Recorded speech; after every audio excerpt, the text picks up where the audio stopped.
ایک گل کو یاد رکھے، اے تے حضور خود بھی چاہتے ہیں جدوں حضور دے خلاف کافر گل کرتے سن نا تے حضور یہ نہیں سن فرماندے کہ حسان، کعب بن مالک، عبداللہ بن رواحہ، یہ درباری طرح شاعرن، تے حضور یہ نہیں سن فرماندے کہ بھائی خیال کرنا، ذرا اپنے کنٹرول کر کے گل کرنا، اینج نہ ہوئے کہ بغیر تسی اپنے قابو تو میری چھانا شروع کر دیو۔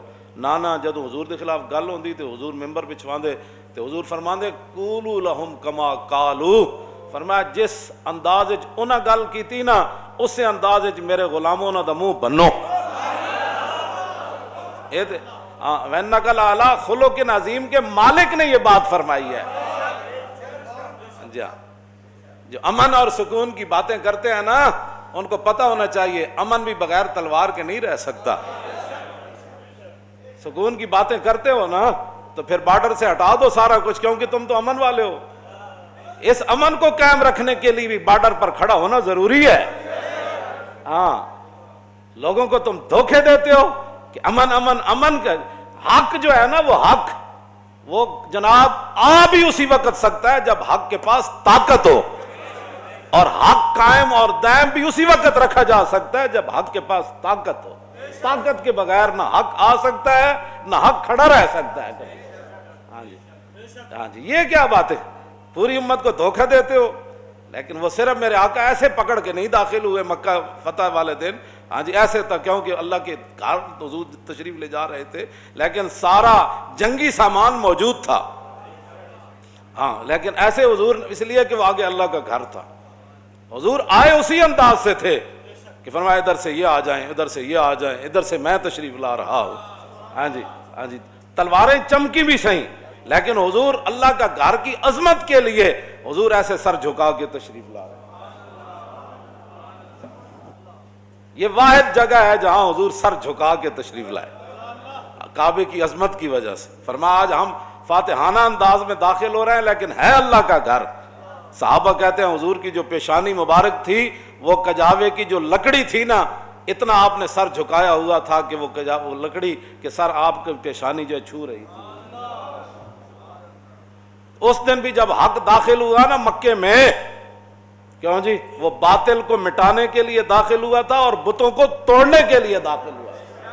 ہاں، جال حق کو، یہ میرے آقا پڑھ رہے تھے اس دن آیت، جب تم نے حق باطل ہے ہی تمہارے نزدیک کوئی نہیں، بین المذاہب ہمانگی کرو تو پھر قرآن کا کیا کرتے ہو؟ تمہیں تو قرآن سمجھ آ ہی نہیں سکتا۔ میں صرف وہ آیتیں پڑھوں نا جو اللہ رب العالمین نے اپنے حبیب کی اور وہ صحابہ کی باتیں، اور وہ جو مجھے شعر یاد ہیں حضرت حسان سے لے کر سب، تو وہ بھی کئی گھنٹے گزر جائیں۔ روحی الفداء لمن اخلاق شہدت بانہ خیر مولود من البشری۔ حضرت عبداللہ بن رواحہ کو جو ہے حضور خود بار بار کہتے تھے، فرمایا عبداللہ میرے شعر پڑھو بھائی، شعر پڑھو۔ حضور ان کو بہت پسند فرماتے تھے۔ اور جب جنگ موتا کے اندر اس نعت خان کی باری آئی تو گھوڑے سے نیچے آ کر کہنے لگا مرنا نہیں ہے، مر تو ایک دن جانا ہے، آج بہتر ہے آج مر۔ اور میرے آقا و مولا مسجد نبوی شریف میں تشریف فرما تھے اور جنگ موتا کا منظر صحابہ کو بیان فرما رہے تھے۔ اور زید بن حارثہ تو اس لیے جلدی سپہ سالار شہید ہو گئے تھے کہ وہ لاکھوں کی فوج کے بہت دور تک اندر چلے گئے تھے۔ اور یہی وہ زید بن حارثہ ہے کہ جن کو ان کے خاندان لینے کے لیے بھائی آیا، چچا آیا، ہاں جی، اور انہوں نے کیا حضور اینو بھیج دو، سانو مل گیا ہے تو غلام ہے۔ تو فرمایا جی اے جاندا ہے تو میں انہوں نہیں کہ روکدا، انہوں جان دی زید نو اجازت ہے۔ تے اپنے پیو نو تے اپنے برا تے چاچے نو کہنے لگے او جاؤ اپنا کام کرو، مر ہی جاؤں جس در سے جاؤں دو قدم۔ زندہ بھی رہے تو کس شان نال رہے، اور رسول اللہ جدو موتا بھیجا تو پھر کس شان نال دنیا تو گئے۔ حضور نے مسجد نبوی شریف میں بیٹھ کر فرمایا زید بن حارثہ شہید ہو گیا۔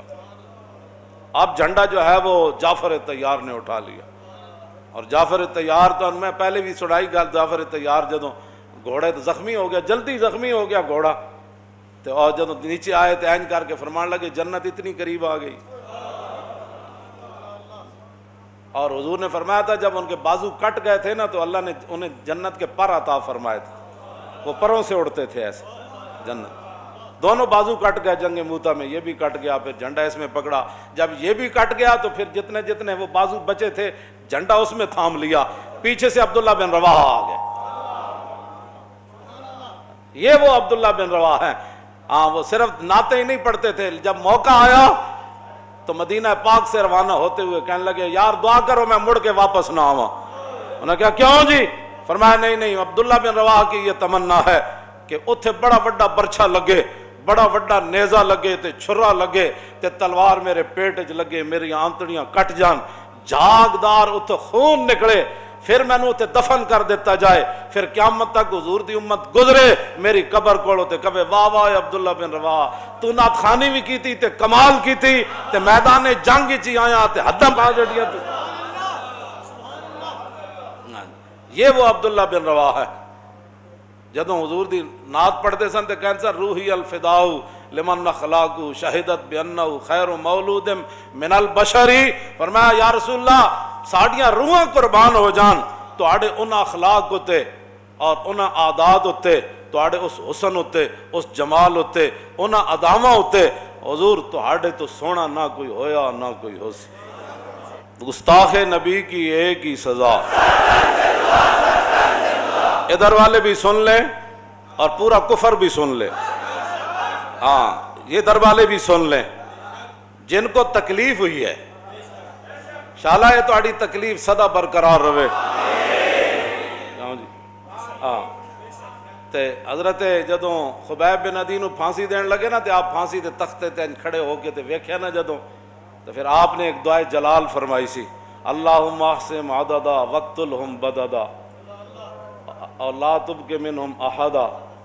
اے اللہ اینا سارے نو گن لے, ہاں اے اللہ اینا سارے نو گن لے. اے گل فرمائی یا اللہ اینا سارے نو گن لے ایک ایک نو, تے یا اللہ اینا نو کلیاں کلیاں کر کے ماری, تے یا اللہ اینا جو ایک بھی نہ چھوڑی.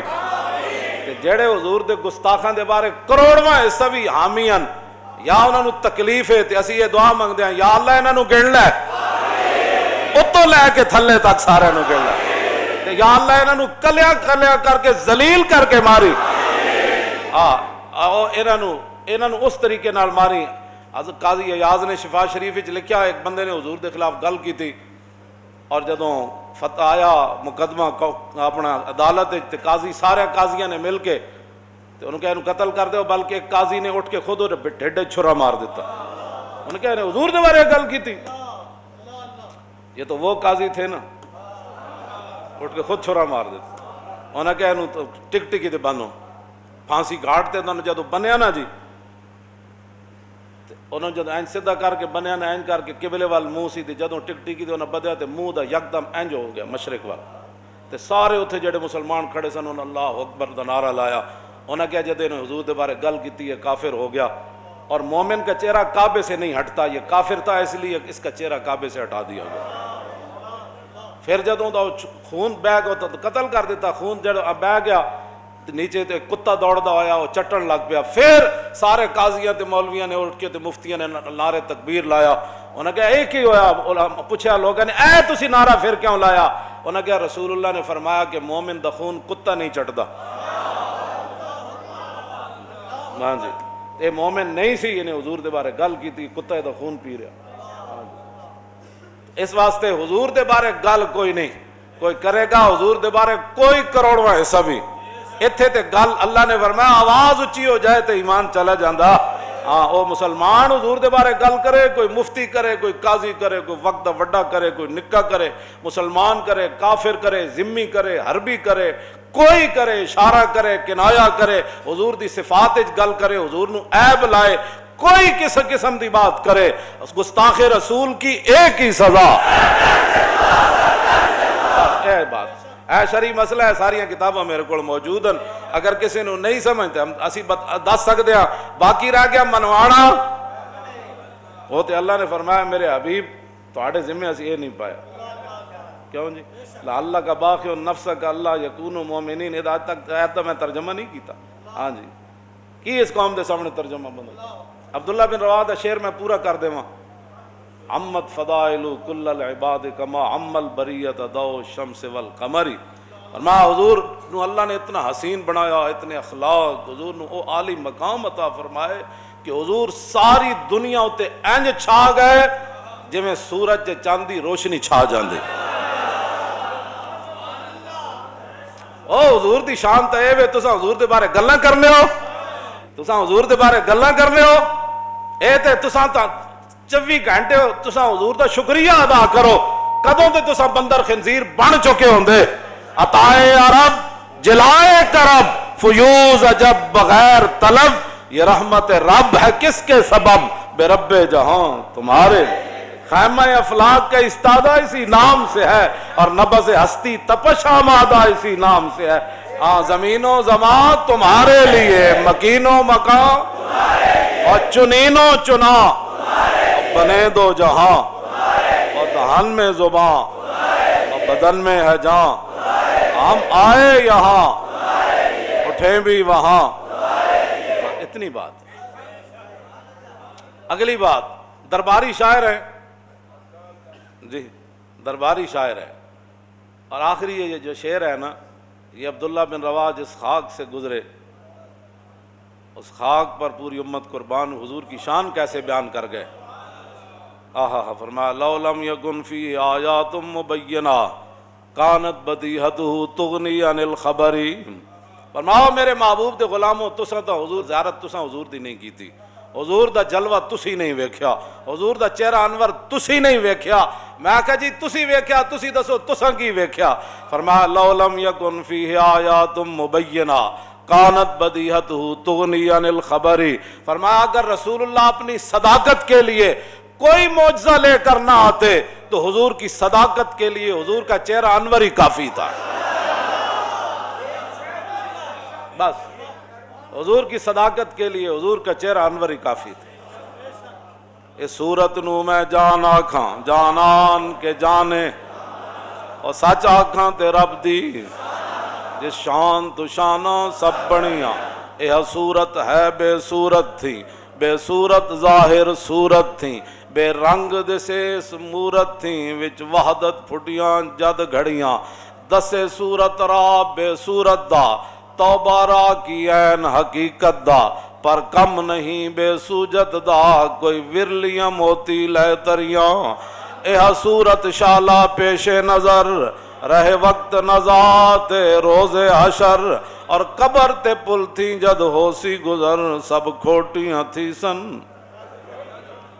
کس ہاتھ کا خمِ تاب و تواں ٹوٹ گیا، اور کانپا ید بیدا کے عصا چھوٹ گیا، جنبش ہوئی کس مہر کی انگلی کو رضا، اور بجلی سی گری شیشہ ماہ ٹوٹ گیا، نور رخ سرور کا جب جلوہ ہے، آٹھوں پیر اس کوچے میں دن رہتا ہے، یہ شام مدینہ نہ سمجھنا اے دل، آہ دل عاشق کا دھواں۔ انگریزاں دیاں اینکا لا کے تے انگریزاں کو قرضے لے کے تے ملک دیوالیہ کر کے تے ملک لٹ کے تے ملک دے اندر فحاشی اور یعنی بہرا روی اور نصاب جو قرآن و حدیث کڈ کے، انہاں نو کی پتہ ہے حضور دی شان کے وے جی۔ پرواز میں مدحت شاہ جب میں آؤں تو عرش پر فکر رسا سے جاؤں۔ اعلیٰ حضرت بریلوی فرماندے نا حضور دی شان جدوں میں بیان کرنا نا تے میری یہ فکر ہند وچ نہیں رہندی، میری یہ فکر زمین تے نہیں رہندی، اے میری فکر جیڑی ستاں آسماناں تو عبور کر کے عرش تک چلی جاندی ہے میری۔ ہاں اتھے جا کے میری فکر پھر کہندی واہ کیا جود و کرم ہے شاہ بطحا تیرا، نہیں سنتا ہی نہیں، ہاں نہیں سن، تیرے در کا درباں ہے جبریل اعظم، تیرا مدخ خاں ہر نبی و ولی ہے، اے بیتاب جس کے لیے عرش اعظم۔ اتھے جا کی پتہ لگنا عرش اعظم کی ہو جا تو پھر رسول اللہ دی مبارک گلی کی ہو جا۔ پرواز میں مدحت شاہ جب میں آؤں تا عرش پر فکر رسا سے جاؤں، ہے بیتاب جس کے لیے عرش اعظم، یسرا رویلا مکان کی گلی ہے۔ یہ فکر اتھے جائے تو پھر رسول اللہ دے مدینے دی گلی سمجھ آنی پتہ